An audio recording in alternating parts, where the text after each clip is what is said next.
Greetings, my name is Altarian, and I welcome you to Dagon, which is a Lovecraftian narrative horror game. I'm very curious to see what's all about. Don't think I've played a Lovecraftian game before, and this one has some very solid reviews. So let's just jump straight into it. Dagon is a faithful interactive adaptation of H.P. Lovecraftian's work focused on story and atmosphere. You will not find difficult choices, action sequences, or inventory management here, and movement is limited to progressing through locations along with the plot. I am writing this under an appreciable mental strain, since by tonight I shall be no more. During the game, you will encounter interactive elements. Some of them will allow you to continue your journey, others reveal interesting facts about the original short story, its historical background, and the author. Some of the trivia is hidden. In order to find these secrets, focus your eyes and look for the Elder sign. You can also access all the found facts. They will be available in the main menu. Okay. So, Penniless, and at the end of my supply of the drug which alone makes life endurable, I can bear the torture no longer, and shall cast myself from this garret window into the squalid street below. well, this is a grim beginning, I must Do not say. think from my slavery to morphine that I am a weakling or a degenerate. Okay. When you have read these hastily scrawled pages, you may guess, though never fully realize, why it is that I must have forgetfulness or death. Okay. Let's see. Let's look around. What can we see? Very bad maintained apartment. Okay, let's see. Anything special? Any side notes? Some special signs? Okay. That's a sign of the Elder. Morphine. Morphine entered into the use in the 19th century and was routinely administered to treat severe pain during the American Civil War and World War I. It was also sold without restrictions until 1914. Morphine became more popular after the invention of the hypodermic syringe around 1854. Friedrich Serturner, who first isolated the substance, originally named it Morphium after Morpheus, the Greek god associated with dreams. At the time when Dagon was published, morphine abuse, known as the soldier disease, already posed a big problem in the United States. Okay, interesting. If those are like real facts, that's something I did not know. It was in one of the most open and least frequented parts of the broad Pacific that the packet of which I was supercargo fell a victim to the German sea raider. Oh, so we were Marines. We were soldiers. Let's see, can we see? Oh, we are on a ship, so this is our ship. Okay.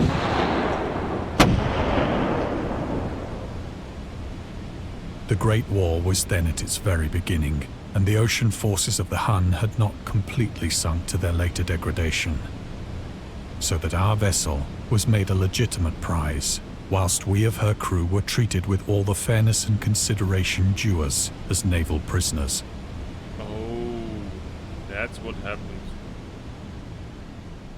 Well, it does look very beautiful, I must say. Very nice.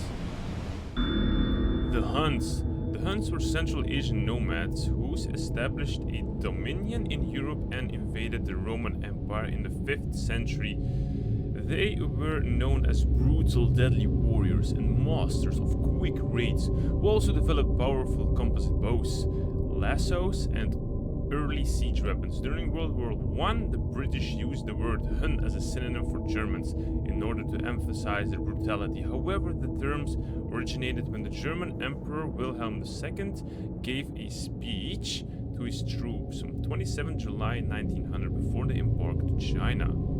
Should you encounter the enemy, he will be defeated. No quarter will be given. Prisoners will not be taken. Whoever falls into your hands is forfeit. Just as thousands of years ago, the Huns under their king Attila made a name for themselves, one that even today makes them seem mighty in history and legend. May the name German be affirmed by you in such a way in China that no Chinese will ever again dare to look cross-eyed at Germany. The refusal to take prisoners was a clear breach of the law and customs of war adopting during the first Hague Convention in 1899. Oh, these are all historical facts that I don't really know about. Not such a big history fan. But this is definitely interesting to know. So liberal, indeed, was the discipline of our captors that 5 days after we were taken, I managed to escape alone in a small boat with water and provisions for a good length of time. That's very nicely done. Good job, my man. Okay, where are we going? Oh, those are my provisions. Do we have any secrets to unravel here? No? Okay, let's look at the provisions. It's very difficult. When I to manage finally to found escape. myself adrift and free, I had but little idea of my surroundings. Well, if you just drop in the middle of the sea, that's Never a competent navigator, I could only guess vaguely by the sun and stars that I was somewhat south of the equator. Of the Okay. longitude, I knew nothing, and no island or coastline was in sight. Well, I can't even start imagine how terrible, isolated you must feel, just drifting like nothing in that horizon, nothing over there, nothing, just nothingness. Little boat and water. Let's see, can we... Okay, we've got the moon over there. Any stars we can look at? No. Okay, let's look at the moon. The weather kept fair, and for uncounted days I drifted aimlessly beneath the scorching sun, waiting either for some passing ship or to be cast on the shores of some habitable land. And I guess that did not happen, didn't it? Well, what do we have? Is that a paddle or was that oh, that's water. But neither ship nor land appeared, and I began to despair in my solitude upon the heaving vastness of unbroken blue. I surely can imagine that. The change happened whilst I slept. Its details I shall never know, for my slumber, though troubled and dream-infested, was continuous. What in the name of God? Look at that. What happened? We're standing on the shore.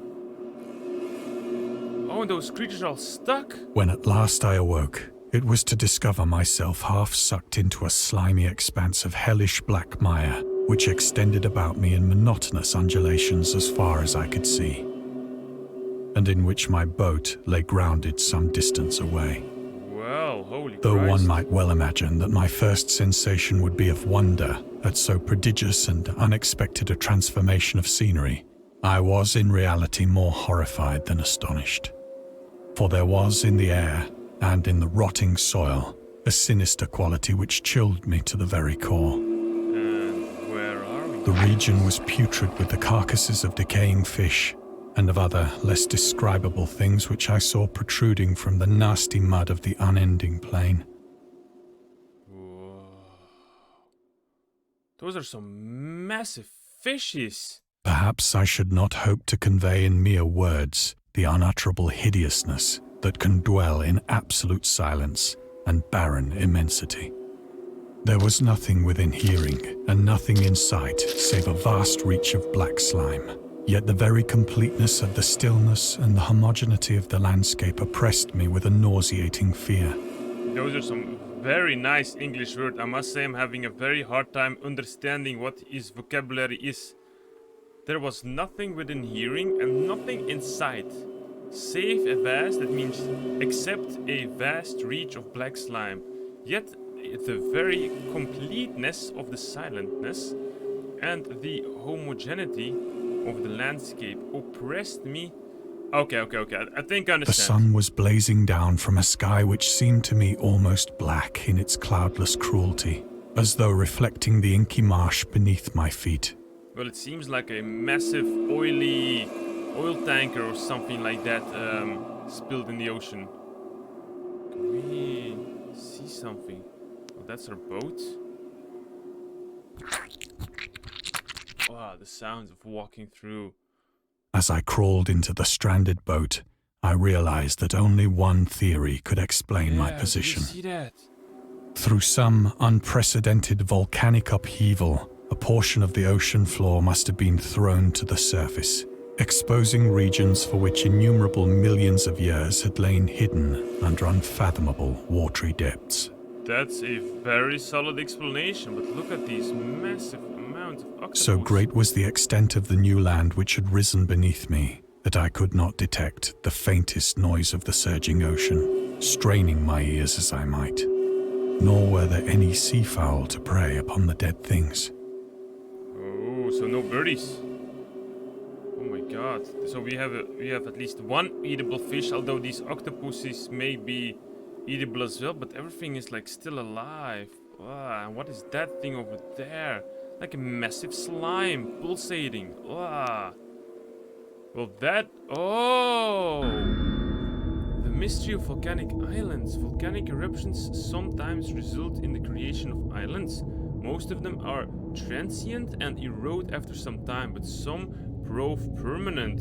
The floating pumice, porous rock created when superheated, pressurized rock is ejected from a volcano and can move across long distance and transport barnacles and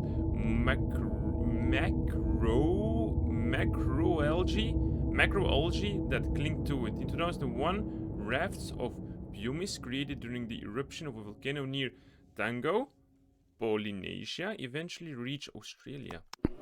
Okay, interesting. So these are some facts. Wow. For several hours I sat thinking or brooding in the boat, which lay upon its side and afforded a slight shade as the sun moved across the heavens. Well, I do imagine that he must... First thought was be like, I'm just in hell. Like, I'm completely in hell. If you just pass out in your boat at the middle of the ocean and you wake up and you see like blackness and you're sitting on a land. Oh, this... I've seen those fishes. As the day progressed, the ground lost some of its stickiness and seemed likely to dry sufficiently for traveling purposes in a short time. Okay, that's something positive already. That night I slept but little, and the next day I made for myself a pack containing food and water, preparatory to an overland journey in search of the vanished sea and possible rescue.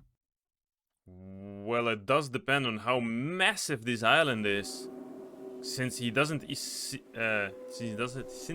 have any vision on the sea, my guess is that it's a massive land.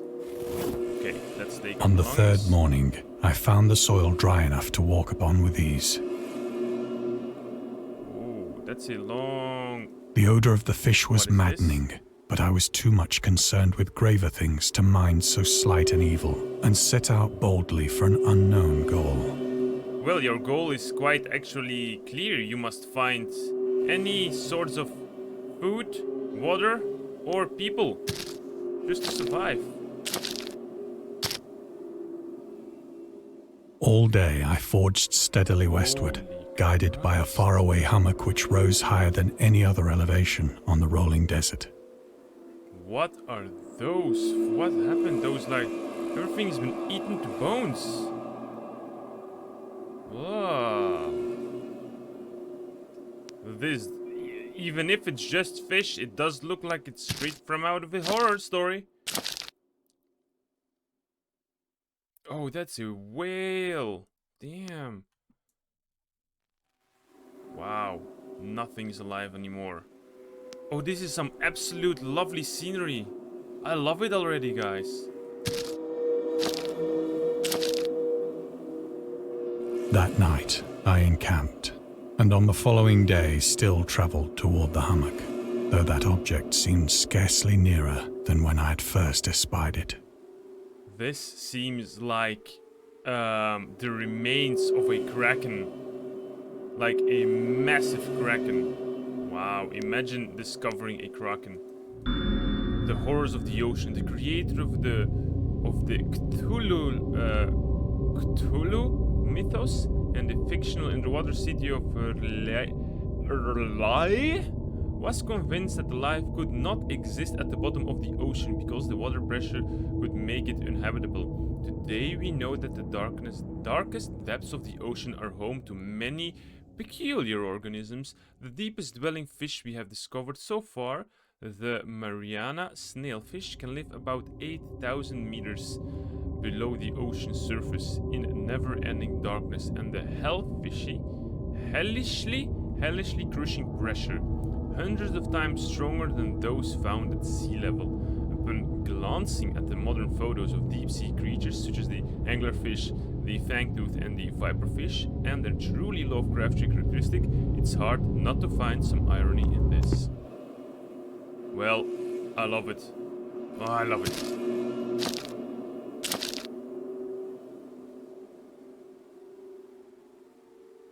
Oh? By the fourth evening, I attained the base of the mound, which turned out to be much higher than it had appeared from a distance. An intervening valley setting it out in sharper relief from the general surface. Too weary to ascend, I slept in the shadow of the hill. Too weary? Too weary. No solid foot placement, probably. I know not why my dreams were so wild that night. Well, because you're completely alone and you've just encountered some very But ere the interesting natural waning and phenomenon. fantastically gibbous moon had risen far above the eastern plain, I was awake in a cold perspiration, determined to sleep no more. Such visions as I had experienced were too much for me to endure again, and in the glow of the moon I saw how unwise I had been to travel by day. In the glow of the moon, I saw how unwise I had been to travel by the... What do you mean? Are we looking for something very special? Without the glare of the parching sun, my journey would have cost me less energy. Oh, that's what he meant. Indeed, I now felt quite able to perform the ascent which had deterred me at sunset. Picking up my pack, I started for the crest of the eminence. Well, that's a little bit logical, but do we have anything special? Oh, we have the loner. Contrary to popular opinion, Lovecraft was not an ever-frowning, eccentric, grumpy loner. He considered himself to be a person who appreciated humor. Moreover, he would often meet with friends in his apartment or in various cafes in Brooklyn and Manhattan. At times, his social life was so intensive, his work would suffer for months. There was a point when he finally decided he needed to put an end to daily meetings and loitering in New York cafeterias and restore to hiding at home and reading with the main room light turned off, pretending he wasn't there whenever a friend knocked on his door. He also had another method of deterring his guests, which involved greeting them in a bathrobe with an unmade bed visible in the background and piles of paper scattered across the floor. Okay. That's some interesting fact. I have said that the unbroken monotony of the rolling plain was a source of vague horror to me. But I think my horror was greater when I gained the summit of the mound and looked down the other side into an immeasurable pit or canyon. I want to see. Whose black recesses the moon had not yet soared high enough to illumine. I want to see. I felt myself on the edge of the world, You probably are, since you were in the middle peering of the ocean. over the rim into a fathomless chaos of eternal night. Oh. Through my terror ran curious reminiscences of Paradise Lost, Well, or and of Satan's hideous climb through the unfashioned realms of darkness. No, it could just be that this is the top of the mountain that erupted. As the moon climbed higher in the sky, I began to see that the slopes of the valley were not quite so perpendicular as I had imagined. I do not understand the word perpendicular, but that's something I will Google later. Are we going down? Let's go down. Ledges and outcroppings of rock afforded fairly easy footholds for a descent, Why do we descend inside a freaking mountain? whilst after a drop of only a few hundred feet, the declivity became very gradual. We need to survive, man. You need to look for ocean. You need to look for help. Water, food sources. We do not need to be climbing inside a freaking mountain. Urged on by an impulse which I cannot definitely analyze, I scrambled with difficulty down the rocks and stood on the gentler slope beneath, gazing into the Stygian deeps, where no light had yet penetrated. All at once, my attention was captured by a vast and singular object on the opposite slope, which rose steeply about 100 yards ahead of me. An object that gleamed whitely in the newly bestowed rays of the ascending moon. Can we all agree how epic his voice is? I wish I had such a voice. Yeah, no. Let me look around. Let me look around for special signs. No special signs? Okay, then we progress. That it was merely a gigantic piece of stone, I soon assured myself. But I was conscious of a distinct impression that its contour and position were not altogether the work of nature. Could be. A closer scrutiny filled me with sensations I cannot express. Well, the music is definitely epic. Or the background sounds. Let's go closer. For despite its enormous magnitude, and its position in an abyss which had yawned at the bottom of the sea since the world was young, could be some ancient alien monolith. I perceived beyond a doubt that the strange object was a well-shaped monolith. That's what I said. Whose massive bulk had known the workmanship and perhaps the worship of living and thinking creatures. It could be civilization existed for many thousands of years, so probably the volcano just Dazed and frightened, yet not without a certain thrill of the scientist's or archaeologist's delight, I examined my surroundings more closely. Perhaps the volcano first erupted many thousands times and buried the civilization below, and now it has erupted once more. Can we see something? No? Okay, then we just progress closer and closer and closer. Let's touch the monolith, man. Come on, just touch it. The moon, now near the zenith, shone weirdly and vividly above the towering steeps that hemmed in the chasm. Wow. Oh, those are like fish people. And revealed the fact that a far-flung body of water flowed at the bottom, winding out of sight in both directions and almost lapping my feet as I stood on the slope. Across the chasm, the wavelets washed the base of the Cyclopean monolith.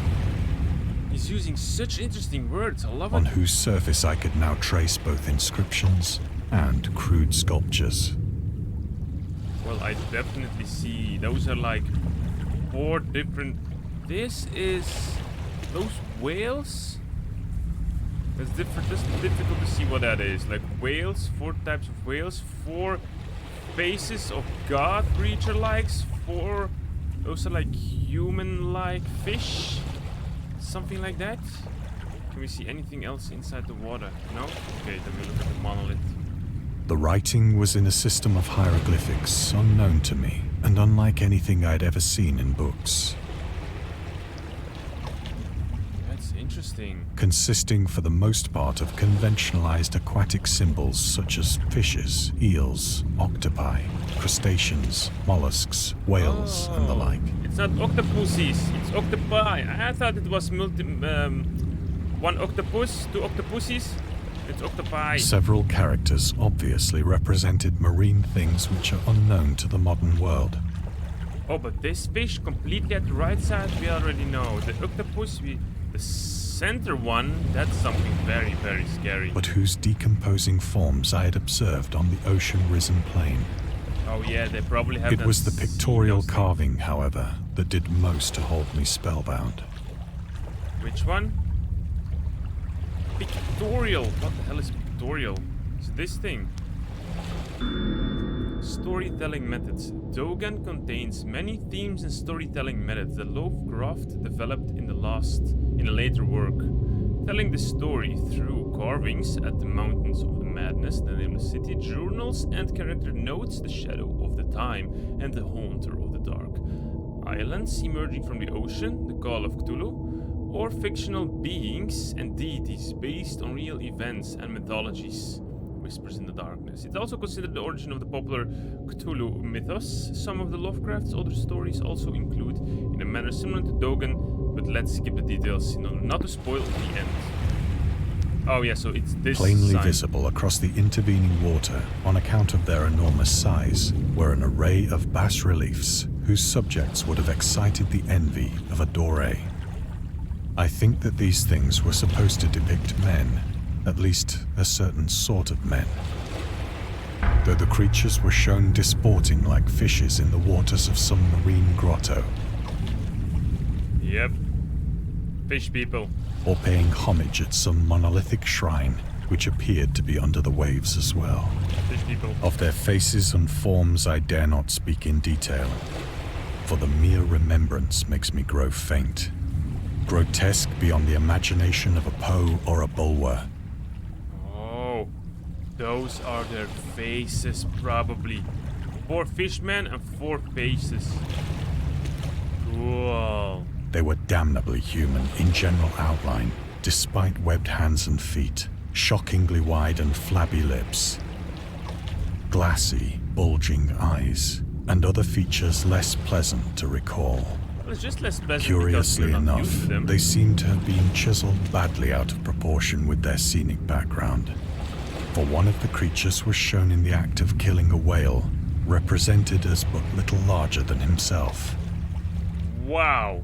Okay, so those things were freaking massive. I remarked, as I say, their grotesqueness and strange size, Wow. but in a moment decided that they were merely the imaginary gods of some primitive fishing or seafaring tribe. Some tribe whose last descendant had perished eras before the first ancestor of the Piltdown or Neanderthal man was born. Could be, but you know, dude, it's... Oh yeah, that's a sign. The built-down man, Lovecraft, would often use the latest scientific discoveries as inspiration for his work. He would even update the stories at the last moment in order to make sure they reflect the latest breakthroughs. Unfortunately, this method was not without its flaws. After Lovecraft's death, the built-down man discovery mentioned in Dagon turned out to be paleoanthropological fraud. Wow.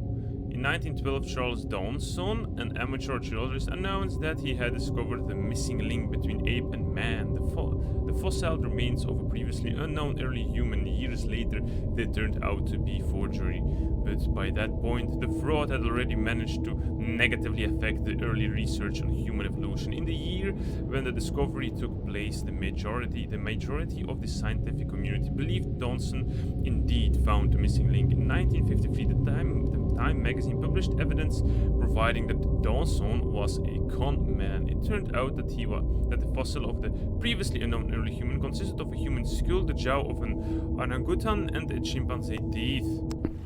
Okay, some historical facts here and then.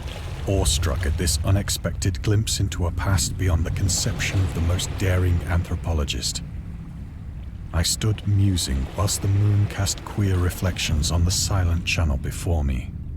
Then, suddenly, I saw it. What did you saw? What did you saw? The water is moving! With only a slight churning to mark its rise to the surface, the thing slid into view above the dark waters. Polyphemus-like and loathsome, it darted like a stupendous monster of nightmares to the monolith, about which it flung its gigantic scaly arms, the while it bowed its hideous head and gave vent to certain measured sounds. Wow, I didn't expect this turn of events. Did he just I faint? think I went mad then.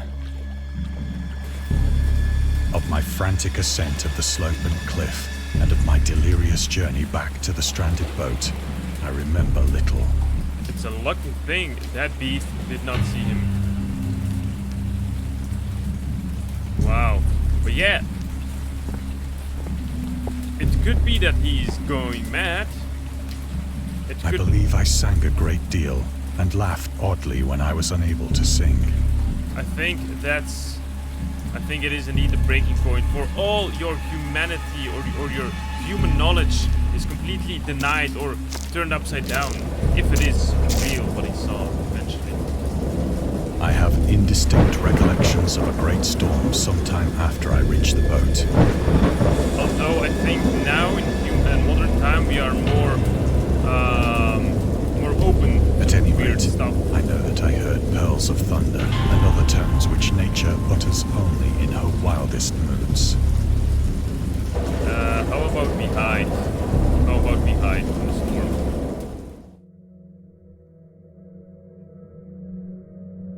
When I came out of the shadows, I was in a San Francisco hospital. Brought thither by the captain of the American ship which had picked up my boat in mid-ocean. So maybe we were hallucinating. In my delirium, I had said much, but found that my words had been given scant attention. Of any land upheaval in the Pacific, my rescuers knew nothing, nor did I deem it necessary to insist upon a thing which I knew they could not believe. Well, damn. The journalist. Lovecraft was a prominent figure in the world of the amateur journalism. In 1915, he started publishing his own journal called The Conservative, which included political and social commentary, poetry, short stories, and literary criticism written by him and other authors. Howard was a skilled swordsmith, but he also took criticism to heart, which resulted in his decision to step away from writing poetry and concentrate on weird fiction again. For the first time since his teenage years, Dagon, published in 1917, is one of the short stories written during that period. In this example excerpt from The Conservative, the master of horror fiction explains his attitude towards warfare and the idea of world place. Why any sane human being can believe in the possibility of the universal place is more than the Conservative can fathom. Should the entire civilized world agree simultaneously to disarm, one or more nations would undoubtedly retain secret armaments and at the proper time take advantage of their more altruistic and less astute contemporaries in a wild career of conquest against unarmed victims. No country is or ever can be above warfare until the basic impulse of the human animal shall have miraculously changed. Wow, this is some very difficult English for me sometimes.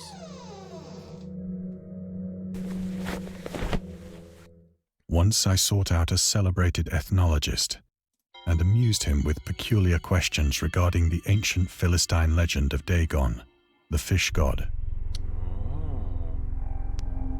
Oh, there he is. Dagon, or Dagon, was the main deity of the Philistines, worshipped throughout the Middle East as the ancient god of fertility and crops.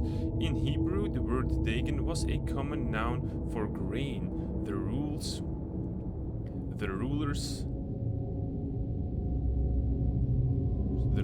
of Akkad, Mesopotamia.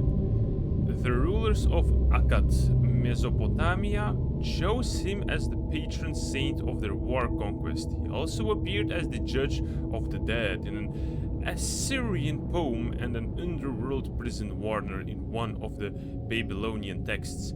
He is often mistakenly taken for a fish god due to the wrong interpretation of his name. As in Hebrew, the word dag means fish. In H.P. Lovecraft's work, Dagon is an underwater deity ruling over the deep ones, the humanoid race with fish traits that resides in the ocean. He is worshipped by a secret cult called Esoteric Order of Dagon. Interesting. It's actually awesome. Maybe I should play more Lovecraftian games. Oh, we have got something there. But soon perceiving that he was hopelessly conventional, I did not press my inquiries. Oh, we got something special.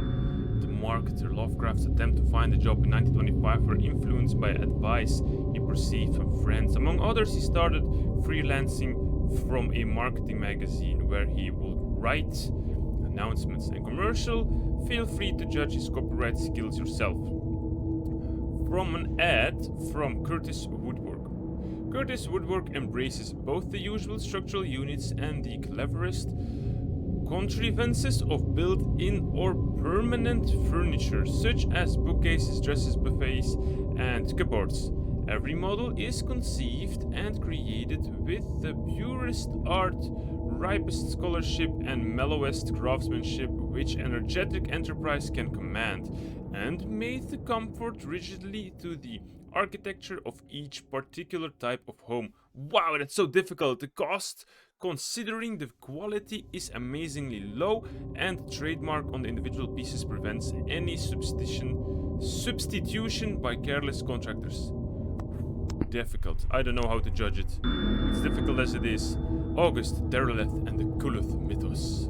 August Derleth was an American writer and anthologist. He also befriended Lovecraft and published many of his works throughout his company, Arkham House. Although he greatly contributed to the popularization of the author's work after his death, he is surrounded by numerous controversies. One of the most questionable decisions involved the introducing of the good versus evil doctrine. Derleth was a devout Catholic to the Cthulhu mythos, which contrasted with Lovecraft's view of the world and his approach to cosmic horror. As a result, the author's works are often misunderstood and misinterpreted in today's culture. It is also worth noting that Lovecraft was never really interested in creating a mythology, and the term Cthulhu mythos was coined by Derleth after the author left the mortal plane.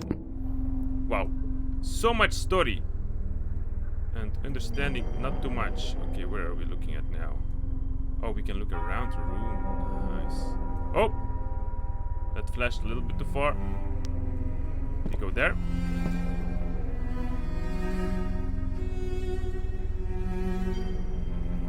Let us see. We have got anything special here? A statue. Clock.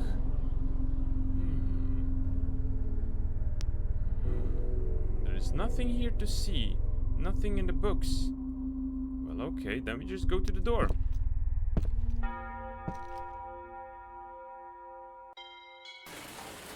It is at night, especially when the moon is gibbous and waning, that I see the thing. I tried morphine, but the drug has given only transient surcease, and has drawn me into its clutches as a hopeless slave. So now I am to end it all, having written a full account for the information or the contemptuous amusement of my fellow men. Okay. Lovecraft on tobacco and alcohol. Lovecraft hated tobacco even though he used to smoke when he was 12 in order to look and feel like an adult. In his correspondence with friend Reinhard Kleiner, he claims that he quit as soon as he started wearing long pants. He also had a very strong opinion about alcohol, as evidenced by his letter to Zelia Brown. As for the matter of drinking, I have never tasted intoxicating liquor and never intend to, having a strong aesthetic disgust at anything which blunts or coarsens the delicate natural equipoise of the evolved human intellect and imagination. Wow, drinking excited my personal repugnance, hence I don't drink. Let the herd do what they will. I am rather in favor of prohibition. The prohibition of any one antisocial force as well as any other. Understand me nothing. Although I do understand half of it, maybe. Often, I ask myself if it could not all have been a pure phantasm. Could A definitely. mere freak of fever as I lay sun-stricken and raving in the open boat after my escape from the German man of war. Well, you... This I ask myself, but ever does there come before me a hideously vivid vision in reply. I cannot think of the deep sea without shuddering at the nameless things that may at this very moment be crawling and floundering on its slimy bed, worshipping their ancient stone idols and carving their own detestable likenesses on submarine obelisks of water-soaked granite. I dream of a day when they may rise above the billows to drag down into their reeking talons the remnants of puny, war-exhausted mankind. Of a day when the land shall sink and the dark ocean shall ascend amidst universal pandemonium. Whoa. Whoa. Whoa. Can we look at the oh, the fishies are epic.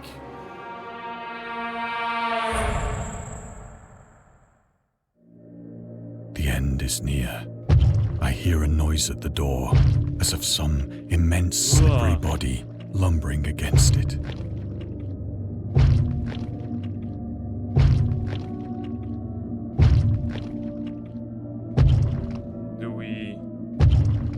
Do we... Oh no, we barricaded the door. It shall not find me.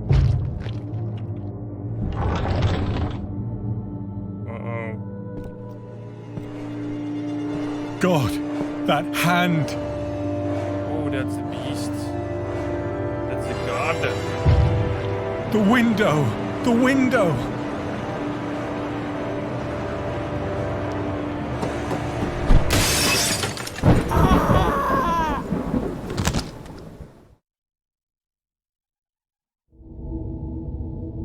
Wow.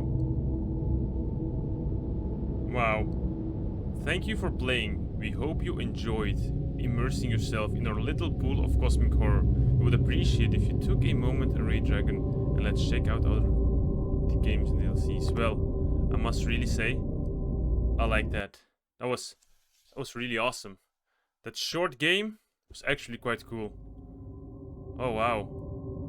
Now I'm excited to try all different types of Lovecraftian games.